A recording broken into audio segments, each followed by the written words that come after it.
काही कामानिमित्त आमच्या गावाच्या ग्रामपंचायत कार्यालयामध्ये गेलो होतो, तर तेथे गावातील 12वी झालेल्या मुलींना पैसे वाटप चालू होते. भारतामध्ये अजूनही मुलींच्या जन्माकडे कधी कधी ओझं म्हणून पाहिलं जातं. पण जर सरकार तुम्हाला मुलगीचा जन्म झाल्यावर पैसे देत असेल तर तुम्हाला 50,000 रुपये मिळणार आहे. होय, अगदी खरंय. पण ही रक्कम कशी, कधी, कोठे मिळणार, तसेच कोणाला मिळते आणि खरंच फायदेशीर आहे का, ही सर्व माहिती आपण पाहणार आहोत.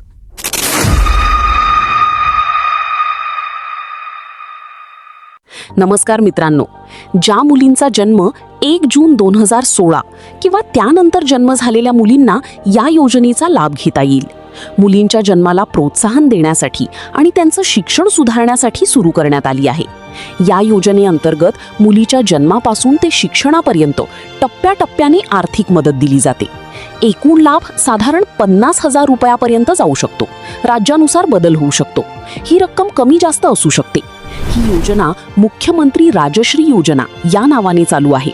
सरकार ही रक्कम एकदम न देता ती रक्कम टप्प्याटप्प्याने दिली जाते. मग ही रक्कम कशी व कधी दिली जाते ते पाहूया. परंतु त्या अगोदर आपल्या सर्वांना एक विनंती आहे की महाराष्ट्रातील अशा नवनवीन योजना व त्यांची माहिती तुमच्यासमोर सादर करण्यासाठी खूप मेहनत घ्यावी लागते. त्यामुळे तुमच्याकडून फक्त एकच अपेक्षा आहे. अशा व्हिडिओला लाईक करा, तसेच अशा व्हिडिओसाठी चॅनलला सबस्क्राईब करा. पैसे कसे मिळतात? ही रक्कम एकदम मिळत नाही, ती 6 टप्प्यांत मिळते. 1. जन्म नोंदणी झाल्यावर 2,500 रुपये. लसीकरण पूर्ण झाल्यावर 2,500 रुपये. पहिलीत प्रवेश घेतल्यावर 4,000 रुपये. 6वीत प्रवेश 5,000 रुपये. 10वीत प्रवेश 11,000 रुपये. 12वी पूर्ण केल्यावर 25,000 रुपये. असे एकूण 50,000 रुपये मिळणार. म्हणजे सरकार फक्त जन्मासाठी नाही तर शिक्षण चालू ठेवण्यासाठीही प्रोत्साहन देते. आणि तुमचा विश्वास बसणार नाही, खरंच पैसे मिळतात. मग या योजनेसाठी पात्रता काय ते पाहूया. मग तुम्ही या योजनेसाठी पात्र आहे का नाही ते कमेंट करून सांगा. मग कोण कोण अर्ज करू शकतं? 1.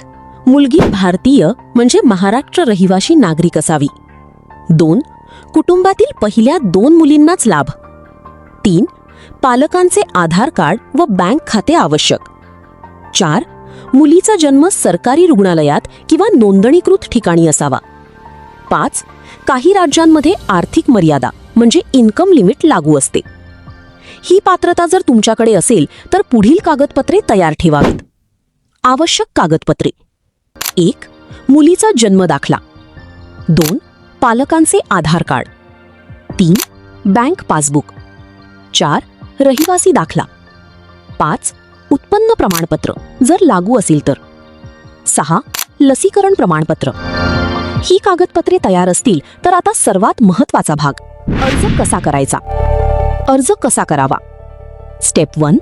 तुमच्या गावातील जवळच्या अंगणवाडी, ग्रामपंचायत किंवा शहरात राहत असाल तर महापालिका कार्यालयात जा. स्टेप 2. या कार्यालयातून राजश्री योजनेचा अर्ज म्हणजे फॉर्म घ्या. स्टेप 3.